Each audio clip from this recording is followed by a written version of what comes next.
Boa noite a todos e a todas. Esta é a gravação de uma aula referente ao dia 20 de maio, a quarta aula da unidade curricular Educação, Direitos Humanos e Capitalismo, né? Do curso de especialização em Educação em Direitos Humanos do Campus São Carlos, do IFSC. O tema é Políticas Públicas em Educação. O texto gerador é a influência do ideário neoliberal na formulação de reformas e políticas educacionais, de autoria de Soraya Raquel Alves da Silva e Lucinete Marques Lima. Bom, para se compreender as políticas públicas ligadas à educação nos diferentes países, nos diferentes estados-nações, é necessário ter em mente uma confluência de fatores. Esses fatores estão ligados a dimensões políticas, econômicas, culturais, em um momento historicamente determinado. Bom, nesse sentido, as políticas educacionais devem ser compreendidas à luz das dinâmicas históricas e conjunturas nacionais. Diversas forças sociais e políticas disputam o controle do sistema educacional, influenciando o seu formato e função. Aí temos uma citação direta. É preciso, pois, encarar a educação para além de suas fronteiras, tentando situá-la no seio da prática social e global. Então, para a gente compreender de que maneira as políticas públicas para a educação são engendradas, é fundamental compreender a historicidade através da qual elas emergem, né? Que é sempre que corresponde a uma confluência de fatores, né, socioeconômicos, culturais, políticos e etc. Então, além de levar em conta esses fatores históricos, é necessário também compreender a dimensão geopolítica, na medida em que muitas das políticas públicas para a educação não são engendradas apenas no âmbito dos seus territórios, da soberania nacional de cada país. Principalmente quando a gente pensar na assimetria geopolítica das relações entre o norte e o sul global, é necessário lembrar que, pensando nos desníveis de desenvolvimento entre as matrizes e periferias econômicas no capitalismo global, essa simetria faz com que o peso dos países do norte seja fundamental, não somente para engendrar políticas públicas para a educação nos seus territórios, no mundo desenvolvido, mas como também influenciam de uma maneira notável a constituição das políticas públicas aqui no sul global. Então, muito do que acontece no Brasil, do que tem acontecido nas políticas públicas para a educação no Brasil nas últimas décadas, reflete, em grande medida, decisões que são tomadas em outras latitudes, principalmente nos países do norte global.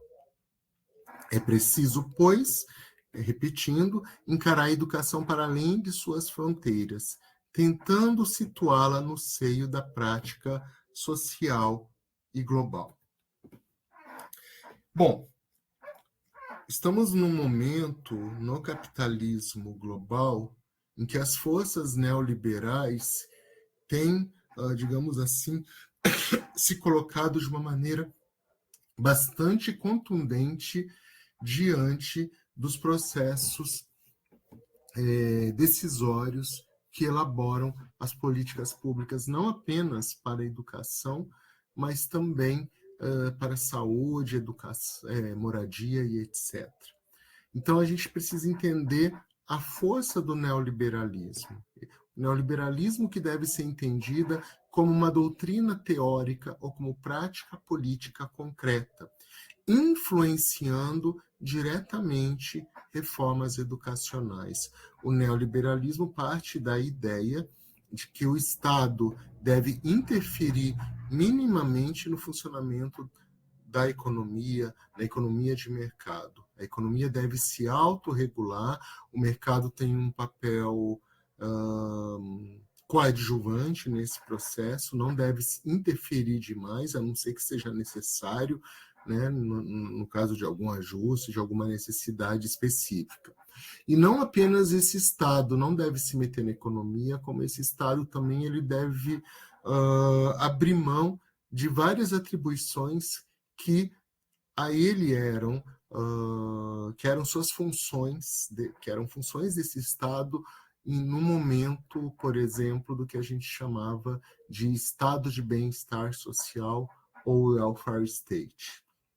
Então, o neoliberalismo, graças à fragmentação do estado de bem-estar social, ele vai reemergir como uma doutrina teórica, mas também uma prática concreta que vai influenciar diretamente reformas educacionais. O que o neoliberalismo, então, além de apregoar a ideia de que o Estado não deve se intrometer na economia de mercado, seja a não ser de modo para auxiliar no funcionamento dessa economia, ele deve, então, também abrir mão de várias de suas atribuições, como eu já tinha dito, né? Então, só para ficar isso bem cristalino. Então, o Estado, o que ainda é de sua competência, tem que se adaptar às regras e leis de mercado, e boa parte também do que lhe do que é ou era de sua atribuição, passa por passar por processos de privatização. Nesse sentido, a doutrina neoliberal ela surge no início do século XX, mas ela vai se consolidar principalmente a partir da crise do keynesianismo nos anos 1970 e com a fragmentação, a dilapidação do estado de bem-estar social. Né? Então, esse estado que deveria cuidar das pessoas, assegurar que os direitos das pessoas fossem observados, fortalecidos, né? Um estado voltado para a cidadania, ele passa a ser um Estado neoliberal que deve que encolher, um Estado que não mais reforça, protege os direitos, mas que retira os direitos graças a uma série de reformas que vão acontecer no âmbito, por exemplo, da Previdência, no âmbito das leis trabalhistas e etc. E isso vai se refletir de uma maneira bastante contundente nos sistemas de ensino. Então, eu vou ter a ascensão global do neoliberalismo no momento de crises econômicas que vão acometer o mundo capitalista nos anos de 1970 e 1980, né? Então, o neoliberalismo ele vai aparecer como uma solução para a crise econômica, né? Uma solução para aquele Estado que antes era inchado, que era ineficiente, que era ineficaz, entre aspas, tá? Esse estado de bem-estar social, de welfare state, vai ser culpabilizado e o neoliberalismo surge como a saída fundamental. E a partir da implementação da doutrina neoliberal, graças a políticos em países do centro do capitalismo planetário, e vamos destacar aqui os chefes de Estado e de governo neoliberais. A gente tem um chefe de Estado e governo dos Estados Unidos da América, o Ronald Reagan, nos anos 1980, e também a Margaret Thatcher, chefe de governo, né, a primeira-ministra do Reino Unido, que vão implementar o neoliberalismo em seus países, né, países imperialistas, países que se posicionam de uma maneira fundamental no jogo geopolítico contemporâneo, e isso já acontecia, por suposto, nos anos 1980. E além deles imporem isso às suas sociedades, eles também vão impor isso aos outros países, principalmente aos países outrora chamados países do terceiro mundo, que agora nós chamamos de países do sul global. Dessa maneira, a gente vai ter, então, uma série de reformas institucionais e discursos políticos que promovem mudanças estruturais nas políticas públicas, inclusive na educação. O neoliberalismo encontra condições favoráveis à disseminação de seus ideais alicerçados na crítica ao estado de bem-estar.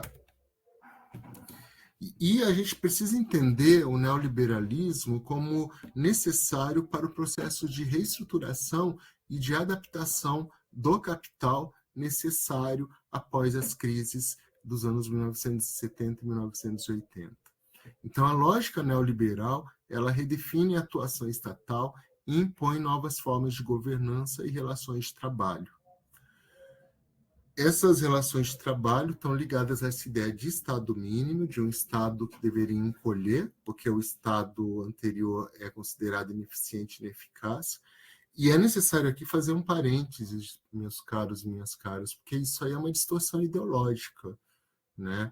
Então, na verdade, vai se usar o estado de bem-estar social como um bode expiatório para justificar, graças às crises dos anos 1970 e 1980, a necessidade desse Estado não ter mais que cuidar da população, né?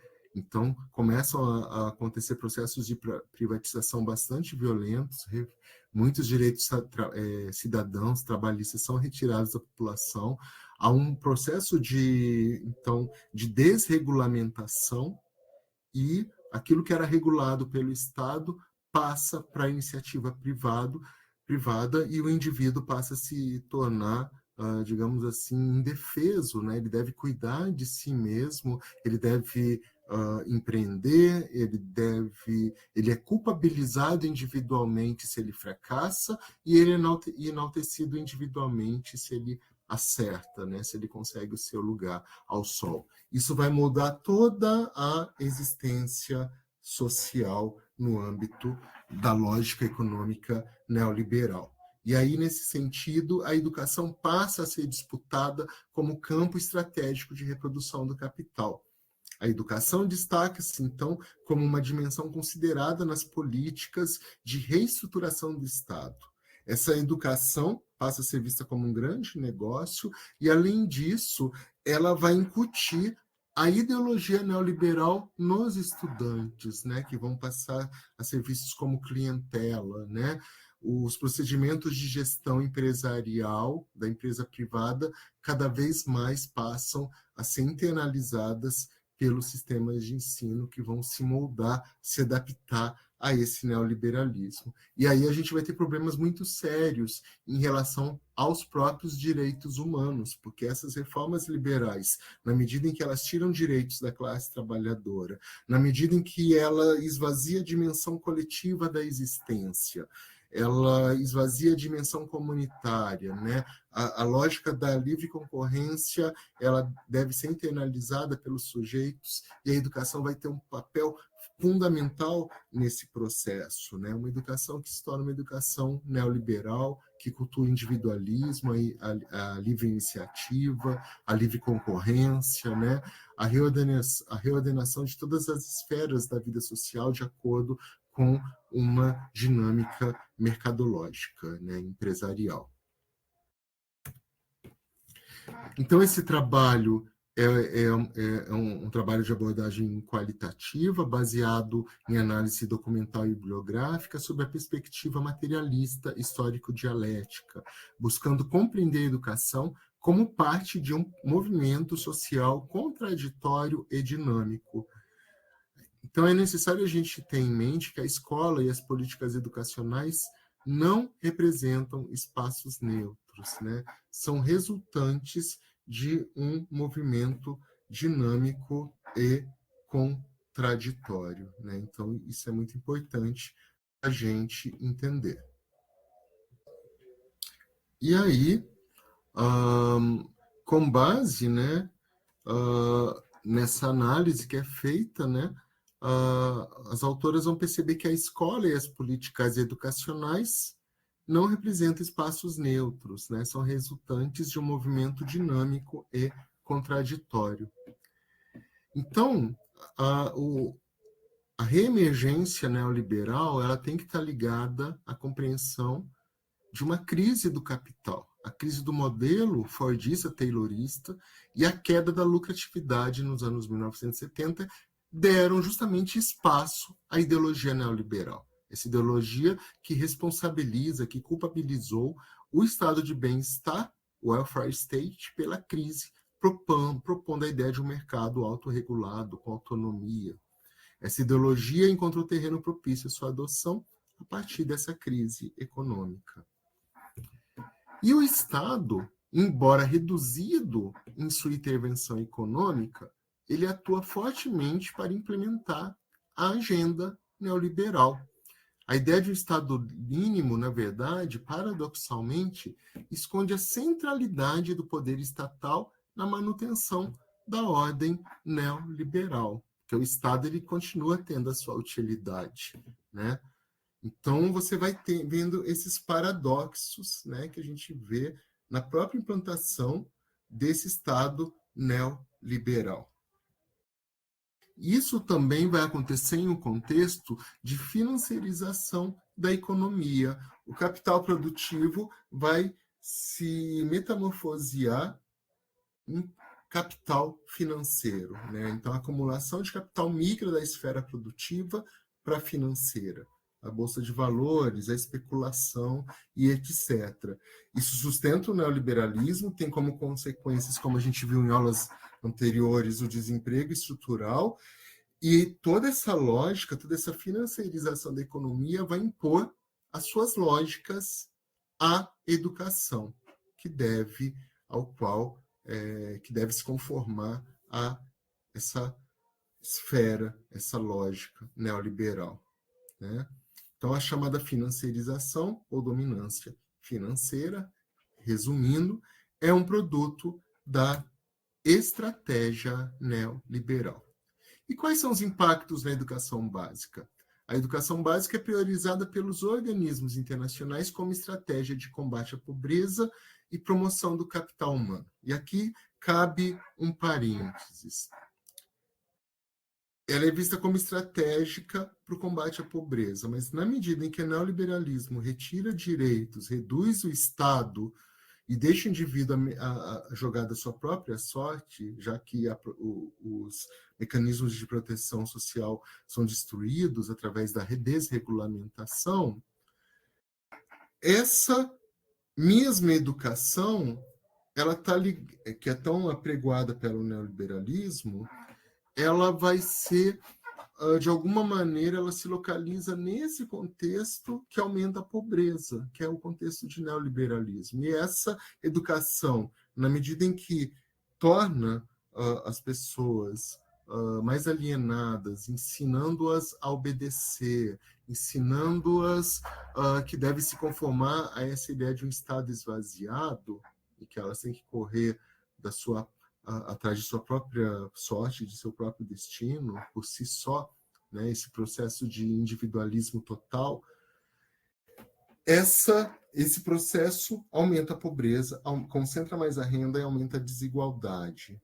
E a educação vai estar a serviço desse processo. Então, esse discurso de que essa educação liberal vai ajudar a combater a pobreza é uma das distorções ideológicas do próprio discurso neoliberal. E a ideia de que ela vai promover o capital humano, né? Então, a própria ideia de conceber o aluno como um capital humano em potencial, ou chamar o aluno de cliente, né? Conceber o alunado como uma clientela, também já mostra o quê? A internalização da lógica empresarial, né? Quando eu chamo uma pessoa de capital humano, né?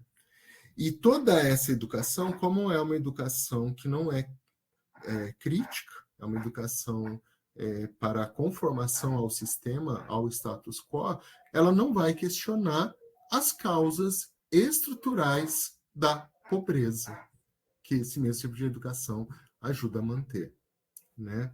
Então, a gente vai vendo uma série de paradoxos e de contradições entre o discurso ideológico, entre a narrativa neoliberal e o que está acontecendo de fato nas vidas das pessoas, né? Então, isso não vai acontecer apenas no Brasil, isso vai acontecer em outros países da América Latina, e no decorrer dos anos 1980 e 1990, a América Latina adota reformas influenciadas por organismos internacionais, como o Banco Mundial e o Fundo Monetário Internacional. Há um foco na educação básica, na qualidade, na gestão, tudo isso alinhado ao pensamento neoliberal. Então, a escola passa a ser concebida cada vez mais como uma empresa, né? Então, a gente vai ter a atuação desses organismos internacionais, o Banco Mundial, o FMI e a Unesco, né, que vão impor agendas educacionais por meio de empréstimos e assistência técnica. Tais agendas reforçam os interesses das nações do norte global, né, os países desenvolvidos, e do capital transnacional, né? A Agenda Nacional para a Educação se constrói dessa maneira sob uma forte influência de decisões externas, né? Como já foi dito, muito do que acontece aqui, esses processos de privatização, por exemplo, dos setores administrativos de escolas, que já estão sendo realizados em algumas partes do Brasil, né? Se diz que vai se tornar a escola mais eficiente, né, na questão da gestão dos seus recursos, e que isso não vai influenciar as práticas didático-pedagógicas. Mas você vai ter um setor dentro da escola que age como uma empresa privada, que é uma empresa privada, que vai ganhar os processos de licitação. E com certeza isso vai influenciar, sim, os processos formativos que acontecem na escola, né? Então, a gente vai ter cada vez mais um tipo de educação para as massas, né, que vai reproduzir as desigualdades e vai assegurar que os privilegiados, que vão ter acesso a uma educação melhor na esfera privada, ou não necessariamente melhor, mas que pelo menos os ensine a se sair bem em exames aí, como o Enem, como os vestibulares e etc. Então, você vai ter aquela educação para a classe média, e uma educação pública, né, que se diz eficaz e eficiente, mas ela é justamente o contrário, porque, como a gente viu na reforma do ensino médio que aconteceu na década passada, isso só piorou a educação pública na medida em que o ensino médio foi reformado dentro dessa lógica neoliberal. Então, o discurso diz uma coisa, né, a ideologia diz algo, justamente para encobrir exatamente o contrário do que ela apregoa, digamos assim, né? Então, é um processo bastante perverso, né, que vai atuando e que acaba também, repetindo, se tornando um grande obstáculo para a concretização dos direitos humanos. Na verdade, a gente vê que a agenda neoliberal e a maneira como ela é realizada pela educação, né, nesse modelo de Estado mínimo, justamente os direitos humanos acabam passando por processos de retrocesso, né? Eles acabam existindo, né, enquanto, digamos assim, um farol que continua a guiar as pessoas, mas as condições para que eles se constituam de fato, e não somente se constituir, né, aliás, eles já estão constituídos, mas que eles se realizem de fato, aí sim, perdão, vão se tornando cada vez mais difíceis, né? Então, o modelo neoliberal ele corresponde mais a um processo de barbárie, né, sob um envoltório de progresso e de prosperidade, né? Então, a gente tem sempre essas ironias que a distorção ideológica nos traz.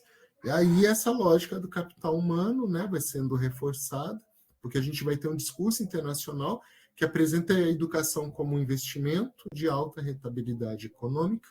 A prioridade da educação básica visa formar mão de obra qualificada e atrair capitais internacionais, né, que vão favorecer, evidentemente, o setor privado.